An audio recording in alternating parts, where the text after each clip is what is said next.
gostaria de ler com vocês o texto que se encontra em 1 Coríntios, capítulo 15. Nós leremos a partir do verso 12. E o texto bíblico nos diz assim: Ora, se está sendo pregado que Cristo ressuscitou dentre os mortos, como alguns de vocês estão dizendo que não existe ressurreição dos mortos? Se não há ressurreição dos mortos, nem Cristo ressuscitou, e se Cristo não ressuscitou, é inútil a nossa pregação, como também é inútil a fé que vocês têm. Quero orar com os irmãos para que Deus abençoe esse tempo de palavra e de reflexão para as nossas vidas sobre essa data tão importante para nós cristãos, que é a Páscoa, que é o dia em que nós comemoramos a ressurreição de Jesus. Então quero convidar você no seu lar, com a sua família, a juntos comigo, orarem ao Senhor. Pai, muito obrigado, Deus, muito obrigado, porque o Senhor ressuscitou dos mortos. E de forma especial nós queremos clamar a Ti, para que, Deus, essa palavra, Deus, que foi lida e será agora exposta, Deus, seja aplicada pelo Teu Espírito em nossas vidas. E nós fazemos essa oração em nome de Jesus. Amém.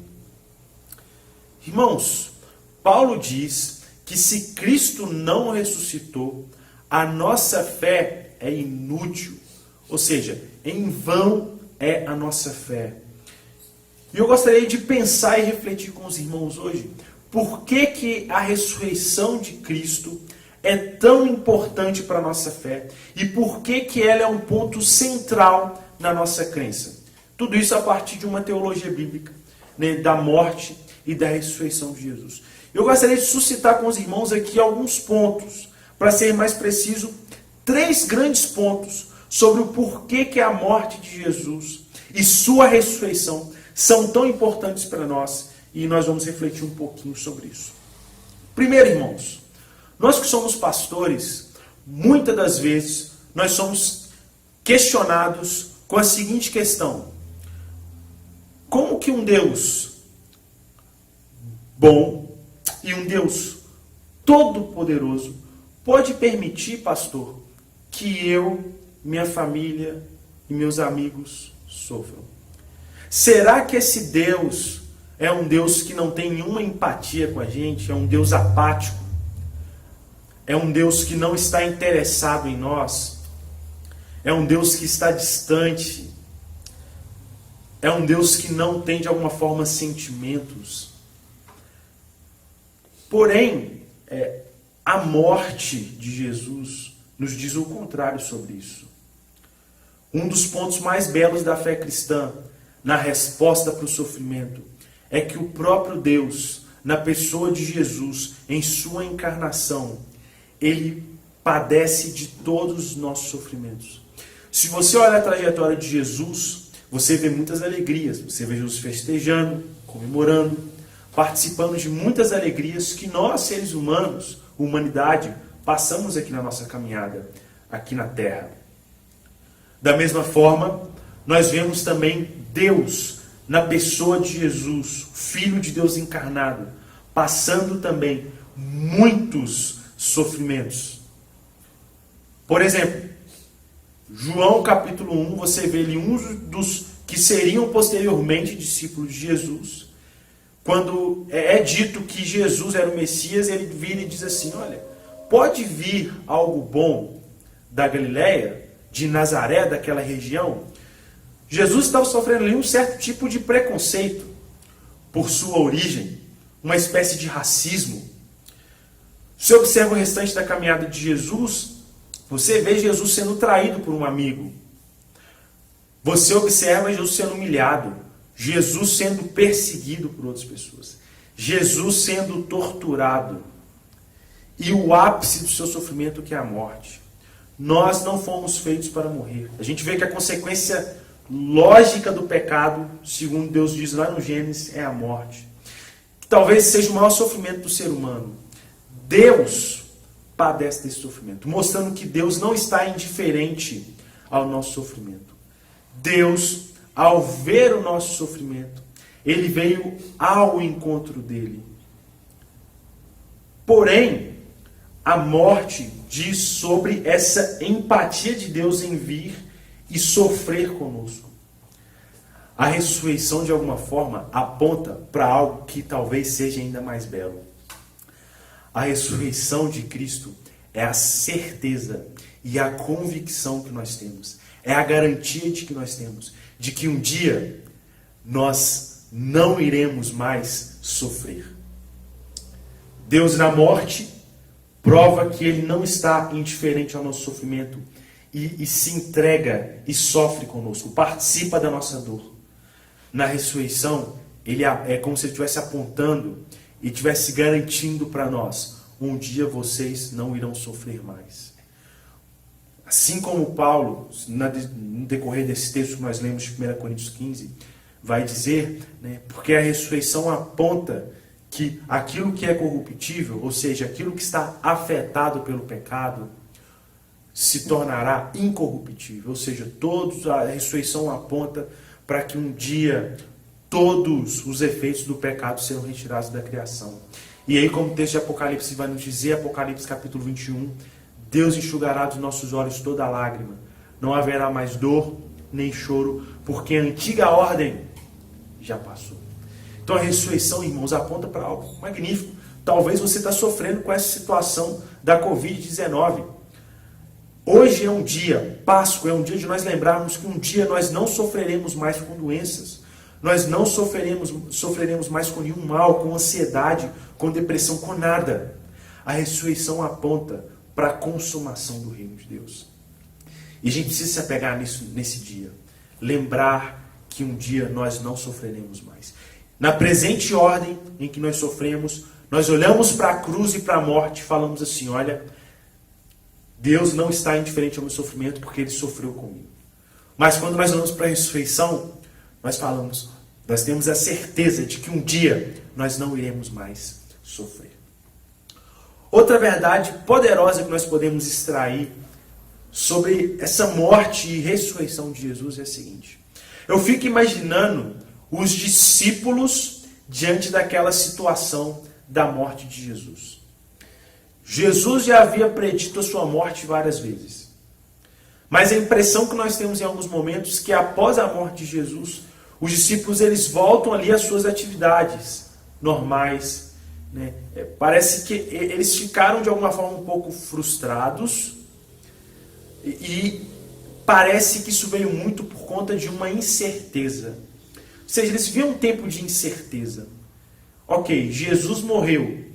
Talvez as coisas que ele falou não faziam tanto sentido para nós, discípulos. Como que vai ser o futuro agora? O que vai acontecer? A ressurreição, pelo contrário, ela é a garantia. Ela é uma convicção de que dias melhores virão. Talvez a gente olhe para o nosso cenário atual hoje, diante dessa doença, essa pandemia que nós estamos encarando. A gente pode olhar para frente e, como a gente não consegue ver, a gente olha e fica cheio de interrogações, cheio de incertezas sobre o que virá, sobre o que acontecerá. Porém, hoje é um dia de nós lembrarmos que a ressurreição é garantia. Ela é certeza. Ela é a consumação das palavras e das promessas de Jesus. Aquilo que Ele prediz. E existem muitas promessas para nós, discípulos de Jesus. Hoje é um dia de nós lembrarmos dessas promessas. E diante de tanta incerteza, é um dia de nós nos apegarmos a tudo aquilo que Jesus disse e tudo aquilo que Jesus nos prometeu. A ressurreição nos lembra disso. Diante de um tempo de incerteza, a ressurreição nos traz garantias. E talvez a principal delas, assim como o nosso primeiro ponto que nós refletimos aqui, é a consumação do reino de Deus. Um dia, irmãos, esse corpo nosso, que padece sofrimentos, que ainda sofre os efeitos do pecado, um dia ele não sofrerá mais, porque nós participaremos dessa glória, ou seja, essa ressurreição que Cristo participou, nós também participaremos disso. E a gente precisa se apegar a essas promessas que nós temos. Diante das incertezas, a ressurreição, a Páscoa do Senhor, nos lembra da certeza que nós temos e da garantia que nós temos por meio da ressurreição de Jesus. E por fim, terceira reflexão que nós podemos fazer, irmãos, é que na morte nós encontramos a expiação, a redenção e a propiciação dos nossos pecados. Ou seja, expiação basicamente é a ideia de Deus estar escondendo os nossos pecados. Ou seja, os nossos pecados de alguma forma despertam a ira de Deus. Os nossos pecados geram em nós condenação.